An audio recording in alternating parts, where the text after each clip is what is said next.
মানিক বন্দ্যোপাধ্যায়ের গল্প ছোট বকুলপুরের যাত্রী। গাড়িটা ঘণ্টাখানেক লেট করেছে। ঠিক সময় পৌঁছলে অবশ্য প্রায় সন্ধে হয়ে যায়। স্টেশনের তেলের বাতিগুলি তার আগেই জ্বালানো হয়। প্ল্যাটফর্মে অল্প কয়েকজন মাত্র যাত্রী গাড়ির জন্য অপেক্ষা করছিল, শঙ্কিত ও স্তব্ধভাবে। আরও গভীর রাত্রির ট্রেনের জন্য এই স্টেশনে সাধারণত আরও অনেক বেশি যাত্রী জড়ো হতে দেখা যায়। আজ একদল সিপাই প্ল্যাটফর্মে যাত্রীর অভাব পূর্ণ করেছে। গাড়ি দাঁড়ায় মিনিট দেড়েক। এই সময়টুকুর ব্যস্ততা এবং কলরব আজ স্টেশনে ঝেমানো মনে হয়। তারপর গাড়ি ছেড়ে যাবার ২-৪ মিনিটের মধ্যেই অদ্ভুতভাবে স্টেশন এলাকা যাত্রী শূন্য হয়ে ছমছমিয়ে আসে। গাড়ি থেকে যারা নেমেছে তারা কোনো দিকে না তাকিয়ে তাড়াতাড়ি গেটের টিকিট দিয়ে পথে নেমে যায়। এত লোকে যে টিকিট কাটে এবং সদর গেটের টিকিট দাখিল করে স্টেশন ছাড়ে, এও এক অসাধারণ ব্যাপার বটে। চারদিকে এক নজর তাকালেই টের পাওয়া যায় যে বাড়ির টান আজ সকলের হঠাৎ বেড়ে যায়নি। স্টেশন এলাকা ছেড়ে তফাৎ হবার তাগিদেই যাত্রীদের এত তাড়া। পথে নেমেও কেউ দাঁড়ায় না। স্টেশনের লাগাউতে রাস্তার মোড়, ২-৩টি দোকানে মাত্র আলো জ্বলছে, বাকিগুলি বন্ধ। চায়ের দোকানের আলোটা সবচেয়ে উজ্জ্বল। সাধারণত এ সময় দোকানটার লোকে প্রায় ভরা থাকে। আজ একরকম শূন্য পড়ে আছে। প্রকাণ্ড বাঁধানো বট গাছের তলায় দুজন চাষি কিছু তরি তরকারি সাজিয়ে বসে আছে, কিন্তু ভেন্ডি বেগুনের দরটা জিজ্ঞাসা করার কৌতূহল যেন আজ কারো নেই। স্টেশনের মাটির মতোই মিটমিট করে দিবাকরের চোখ। সে এদিক ওদিক তাকায়। চোখের পলকে পলকে তার চানা চেনা স্টেশনটি যেভাবে যাত্রী শূন্য হয়ে যেতে থাকে, সেটা যেন ম্যাজিকের মতো ঠেকে তার কাছে। একদল সশস্ত্র সিপাহের দখলে স্টেশনের চেহারা যে অভিনব হয়েছে, এটা তার খাপ ছাড়া লাগে না। এই দৃশ্য দেখা অভ্যাস আছে। কারণ এখানে যে ব্যাপার ঘটে গেছে তার বিবরণও সে গাড়িতে শুনেছে। এরকম দৃশ্যই সে প্রত্যাশা করেছিল। দেখলি ব্যাপার? বাচ্চাটাকে বুকে চেপে আন্না চাপা গলায় বলে। দেখবো আবার কি, হাঙ্গামা হয়েছে, পাহারা বসেছে, না তো কি থিয়েটার হবে? হাওয়ার মতো দাঁড়িয়ে থেকো নি, যাই চলো। বিড়ি সিগারেট টানতে টানতে কজন বাবু মতো লোক একান্ত বেপরোয়া ভঙ্গিতে দাঁড়িয়ে তাচ্ছিল্যের সঙ্গে যাত্রীদের লক্ষ্য করছিল। নাম ধামও জিজ্ঞাসা করছিল ২-১জনকে। স্টেশন যাত্রী শূন্য হয়ে আসায় এতক্ষণে দিবাকরের দিকে তাদের নজর পড়ে। মাঝবয়সী বেটে লোকটি মুখ বাঁকিয়ে বলে, চাষাভুষো বাজে লোক, যেতে দাও। তার খদ্দর পড়া ছোকরা বয়সী সঙ্গীটি পান রাঙা মুখে আরো দুটো পান পরে চিবুতে চিবুতে আন্নার দিকে চেয়ে থাকে। আচমকা প্যাচ করে পিক ফেলে হাত উঁচিয়ে আঙুল ঢেরে দিবাকরকে কাছে ডাকে, এই শোনো। দিবাকর অবশ্য দেখেও দেখে না, শোনেও শোনে না। পুটুলিটা বগলে চেপে দড়ি বাঁধা হাড়িটা হাতে ঝুলিয়ে আন্নাকে সঙ্গে নিয়ে গুটি গুটি এগোতে থাকে। ওরা জন তিনের তখন সামনে এসে দাঁড়ায়। টিকিট আছে? আছে। শার্টের বুক পকেট থেকে দিবাকর দুখানা টিকিট বার করে দেখায়। কোথায় যাবে?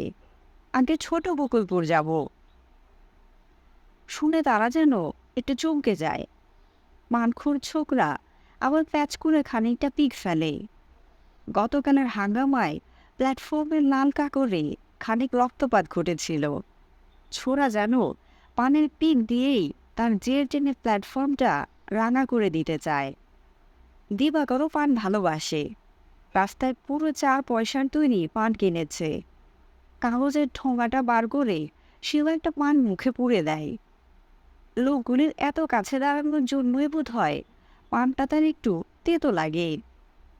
ওদের মাথার পেছনে দূরে কারখানাটার উঁচুতে টাঙানো নিঃসঙ্গ আলোটা তার চোখে পড়ছিল। অন্ধকার আকাশে যেন বিনা অবলম্বনে ঝুলিয়ে রাখা হয়েছে। ওই কারখানার ধর্মঘট নিয়ে কাল স্টেশনের হাঙ্গামা। ৩ জন নেতাকে ধরে ট্রেনে চালান দেবার সময় কয়েক মজুর তাদের ছিনিয়ে নিতে এসেছিল। তখন গুলি চলে, রক্তপাত ঘটে। গাড়িতে ঘটনার বিস্তারিত বিবরণ শোনার পর থেকে দিবাকরের আধা চাষি আধা মজুর রাজ্জা বড়ই বিগড়ে আছে। বেটে লোকটি জিজ্ঞাসা করে, রাত করে মুকুলপুর যাবে? সেখানকার খবর জানো সব?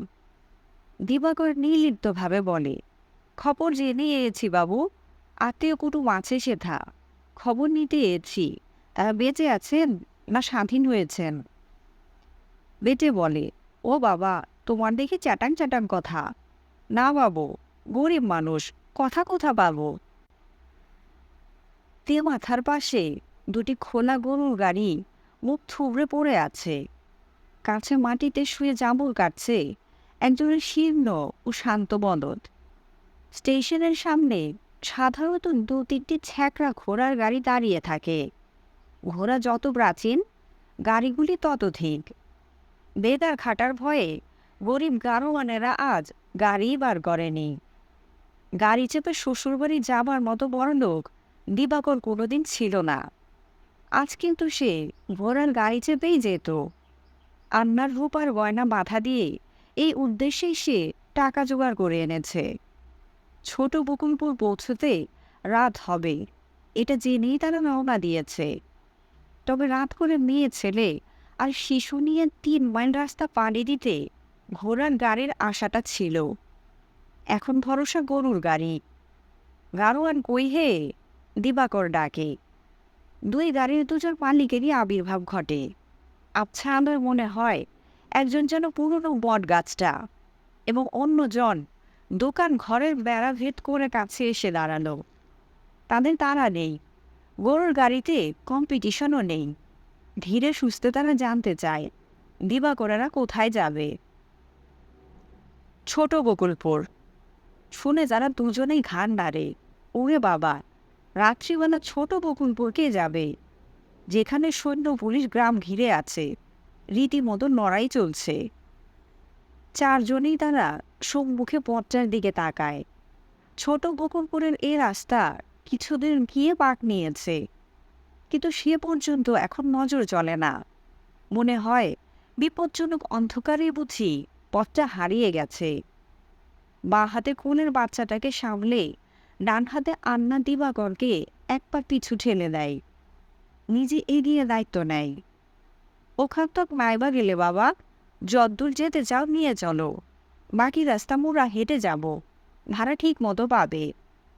রাম বলে, রাতের বেলা কি অত হাঙ্গামা করে, নাকি বলো ঘোষের পুয়ো? ওমা, তোমার পুরুষ হয়ে ডরাচ্ছ? আন্না মিষ্টি সুরে বলে, বাচ্চাগুলি মেয়ে ছেলে যাব, তোমরা পুরুষ হয়ে ডরাচ্ছ? রাম চুপ করে থাকে। তার বয়স বেশি, সাহস কম। গগন ঘোষ বলে, কদমতলা তক যেতে পারি। তাই হোক, কদমতলার সীমা পেরিয়েও যদি নামিয়ে দেয়, তবু প্রায় ৮ মাইল হাঁটতে হবে। পুরো ১.৫ ক্রোশ হাঁটার চেয়ে সে অনেক ভালো। একটা গাড়িতে বলদ জুড়লে আন্না উঠে বসে। এই পশ্রদ্ধার অভ্যাস আছে। গগনের গাড়িটা নড়ে চড়ে ক্রমাগত লেজ মনে তাড়া দিলে শীর্ণ বুড়ো বলদ এক পা এগুতে চায় না। আন্না আগ্রহের সঙ্গে ছোট বকুলপুরের খবর জিজ্ঞাসা করে। তবে গায়ে ঘরে পৌঁছবার আগে বাপ ভাইয়ের কুশল জানার আশা সে করে না। গ্রামের সাধারণ অবস্থার ঘনিষ্ঠতর বিবরণ, অনেক নতুন খবর গগনের কাছে জানা যায়। দূর থেকে তারা শুনেছিল যে ছোট বকুলপুরের অবস্থা অতি শোচনীয়। প্রচণ্ড আঘাতে গায়ের গেরস্থ জীবন তছনছ চুরমার হয়ে গেছে। গগনের কাছে শোনা যায় ব্যাপারটি তা নয়। গোড়ায় গায়ের মধ্যে খুব খানিকটা অত্যাচার হয়েছিল, কিন্তু তারপর গায়ের লোক আটঘাট বেঁধে এমন তৈরি হয়ে জেঁকে বসেছে যে চৌধুরী বা ঘোষেদের কোনো লোক অন্তত ২ ডজন রাইফেল ছাড়া গায়ের ভেতরে ঢুকতেই সাহস পায় না। একবার মুখ খুললে গগনকে থামানো দেয়।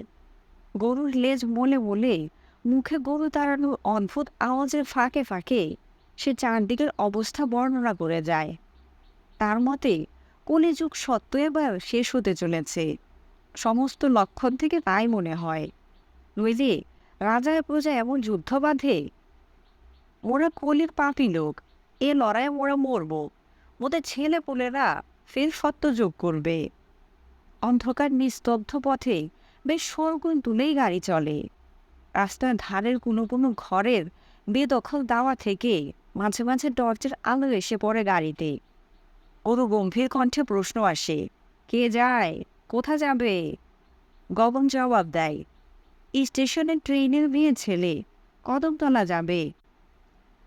গাড়ি গাছপালা বাড়ি ঘরের আড়ালে যাওয়া পর্যন্ত টর্চের আলো আপনার গায়ে সাঁটা থাকে।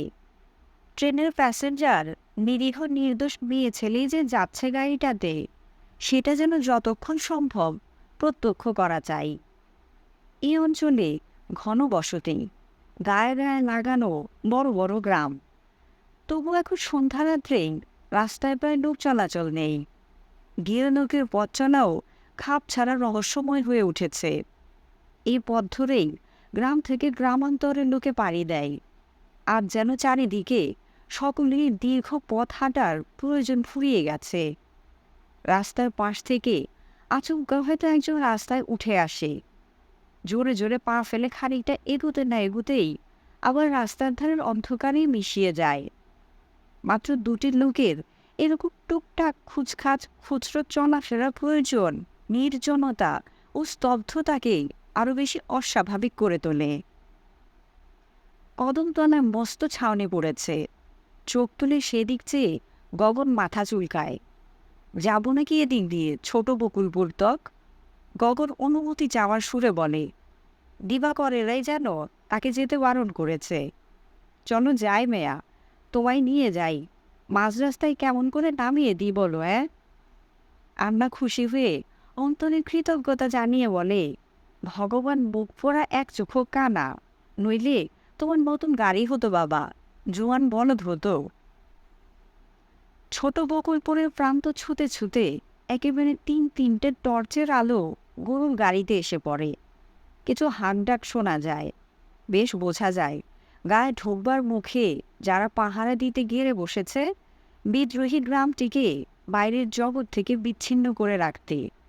অসময়ে গগনের গরুর গাড়ির আবির্ভাবে তাদের মধ্যে খানিকটা সানন্দ উত্তেজনার সঞ্চার হয়েছে। গাড়িতে শুধু দুটি বলদ, একটি গাড়োয়ান, একজন পুরুষ ও একটি মেয়ে মানুষ এবং একটি বাচ্চা।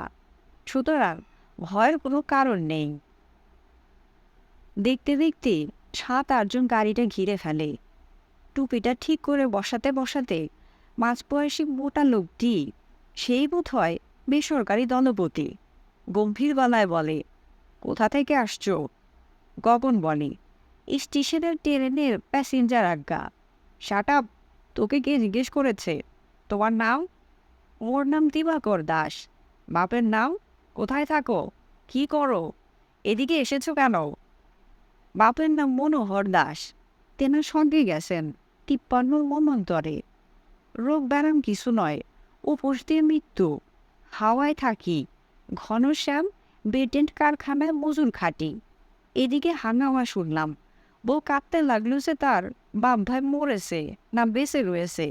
তা ভাবলাম কি যে কারখানার ধর্মঘট 2-10 দিনের ম্যাটার নয়, যা দিনকাল, বউকে নিয়ে দেখে আসি শ্বশুরবাড়ি, ব্যাপার কি? সবিনয়ে স্পষ্ট সরল ভাষায় দিবাকর তাদের আগমনের কারণ ও বিবরণ দাখিল করে। কাদা কাটা করে না বলে, ভয়ে দিশাহারা হয়ে পায়ের তলায় আছড়ে আছড়ে পড়ে না বলে বোধ হয় তার ব্যাখ্যা এতে পছন্দ হয় না। পুটলিতে গিয়াছে বোমা বন্দুক, আগে কাঁথা কাপড়। তুমি যে সত্যি দিবাকর দাস, মজুর খাটো, শ্বশুরবাড়ি আসছো, কোনো বদ মতলব নেই, তার প্রমাণ দিতে পারো? কি প্রমাণ দেব বলেন? সাক্ষী প্রমাণ তো সাথে আনিনি। 16-17 বছরের স্বেচ্ছাসেবক ফর্সা ছেলেটি খিলখিলিয়ে হেসে ওঠে। দীর্ঘ থলথলে চেহারার পৌর বয়সী লোকটির ধমকে বিষম খেয়ে থেমে যায়। কাশতে কাশতে বেদম হয়ে পড়ে। আন্না বলে, গায়ে চাষাপাড়া 10টা লোক ডেকে পাঠাও না, বাবুরা মুখে 2-4 জন চিটবেই, গায়ের মেয়া আমি। সে তো চিনবে, না চিনলেও চিনবে। যাদের সঙ্গে যোগসাজশ তাদের যদি না চিনবে তো কাদের চিনবে?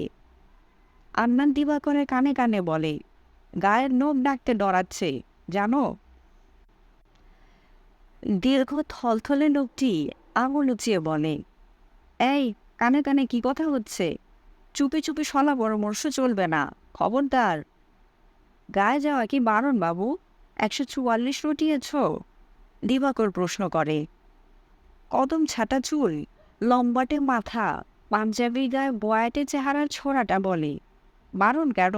বারণ নেই। তোমরা কি মতলবে এসেছ? জানা গেলেই যেতে দেওয়া হবে। ওষুধ যাতে জানা যায় তার একটা বিহিত করো বাবুরা। চুপ, তামাশা হচ্ছে না?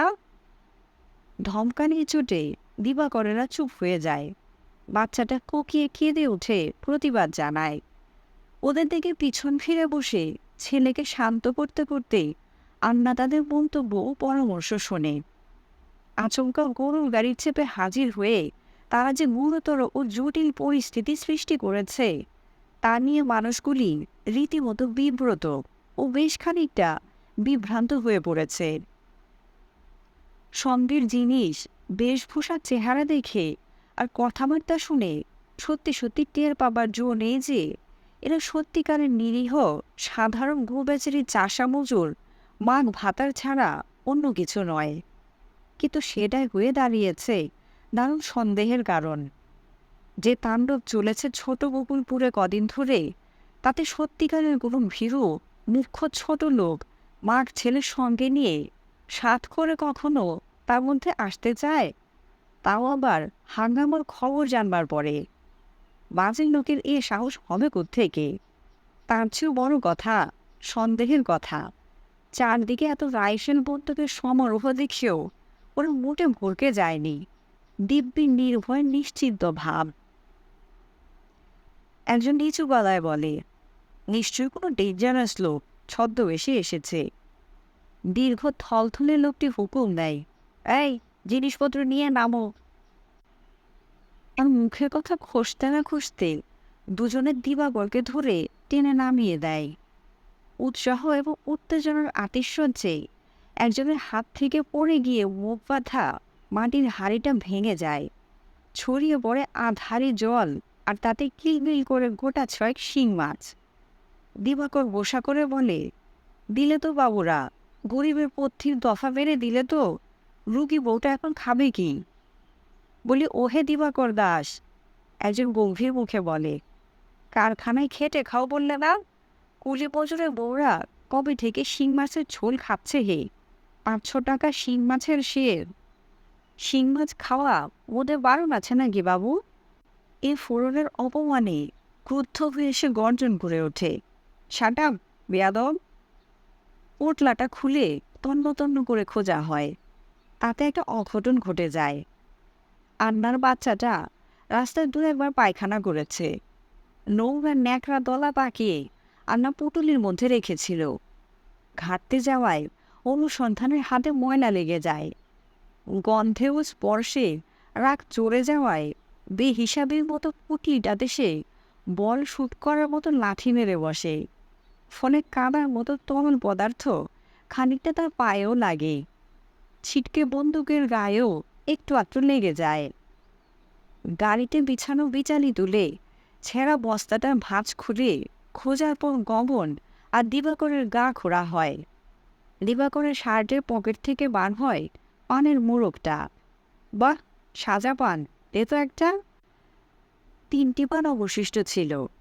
3 জনের মুখে যায়।